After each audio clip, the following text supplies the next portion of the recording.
Definitely very chaotic.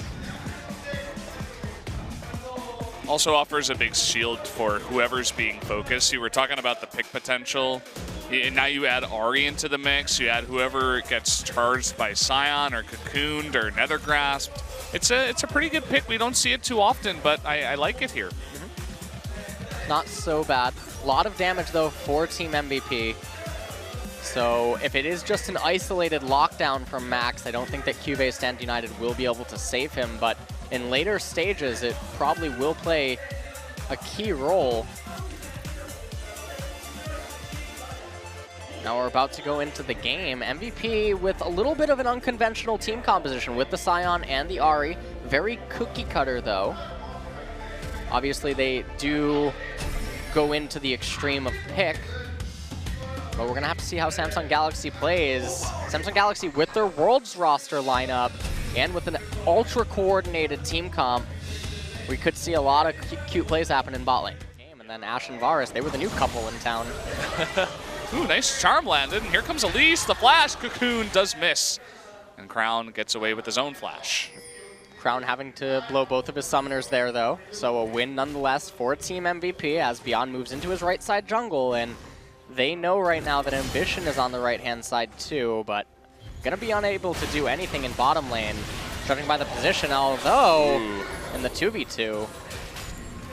Lots of poke coming out from Ruler and Core JJ. And he's gonna place a ward? Oh, he does spot Elise just barely. Oh, a bit of a trade down in bot. Oh, that last hit from the plants. Just barely not enough to kill Max. Gonna do Ian. Oh no. He's gonna run straight into Crown. Is forced to flash away by just kind of face checking that brush. They have that one ward in the brush to the left of the Drake, but that's about it. Oh, here's the Weaver's Wall. Coming on in, and Ma's forced to flash over, but he gets rooted. Does Max, and first blood going over to Samsung. Yep, first blood for Samsung Galaxy. Maha now under a lot of pressure, has to be really careful. Ruler and Core JJ have to be approaching 6. Can't quite see their experience bar yet, but also remember that Cube's ultimate's available. That they got down on this turret. They might just choose to back up, though. Never mind, they land the snare curtain call. Yeah, there's the curtain call. Oh, and the last auto attack from Core JJ gets the kill, and they use the rest of curtain call to actually clear the wave instead of even hitting onto Max because they want this turret so badly, and they're not going to get it, actually. Move Jhin in and out of river to cast the curtain call in top or bot lane. Here comes Ahri. Needs to see something happen, but he's not going to land the charm. There goes the Nether Grasp on the Crown, but the Stand United coming in, and there's way too many members of Samsung here. Now can he land that curtain call? He does get to, and that's going to be enough. 2 members of MVP now go down. Does anyone else want to come in here? It looks like it's going to be blocked by the Weaver's Wall, but Samsung is going to come in anyway, dodging that stun with the wall, and double kill going over to Jhin. That's a 3-for-0 now, going over to Samsung. Capturing the turrets. Weaver's Wall up again. I believe Stand United is too. Ed might just get locked up here. Yeah, looks like it. There's the Weaver's Wall coming on in. He does not take it because he doesn't need to. Going to take him down. There is the Nether Grasp, though, onto Ambition. Going to follow up with that kill. Here comes Ian looking for the assassination. Does land the charm. There's the Stand United. It's not enough. And Ian is finally going to get a kill on that Ahri. Yep. Ian coming up, able to salvage that to a certain degree. Actually, a really intelligent decision by Cube to hold the Stand United for a more important time, not just blowing it on trying to save Ambition, but unfortunately, Ruler still went down anyway. Another tower for Samsung. And secure that lead. Oh, look at that! Coming on in, the Deadly Flourish. Can he land it? Oh, that last hit, and he does get it. Actually, Max on Malzahar kind of standing still, does let him go down. And now that might just be the mid turret here, at least a lot of health off of this turret. Yeah, I think that the mid turret, it's gonna live because of Whisper. 4 in kills, something like that, or that's what it was right at the end. Hold that thought, here comes another Weaver's Wall. It's just gonna barely block in Max. And here comes the curtain call as the follow-up. Not able to get the knock of his Crown, but he does kill Elise somehow. Ad is in the back all alone. He's not going to be able to kill anyone here, but at least does zone the rest of the team away from Crown. Yeah. Oh, and they're getting a lot of poke off onto Core JJ. Ambition has already made the decision to start farming his Wraiths, and meanwhile, Cube getting a pretty decent chunk of damage on top tier 2 turret. He does have that Mountain Drake, so there is the added true damage.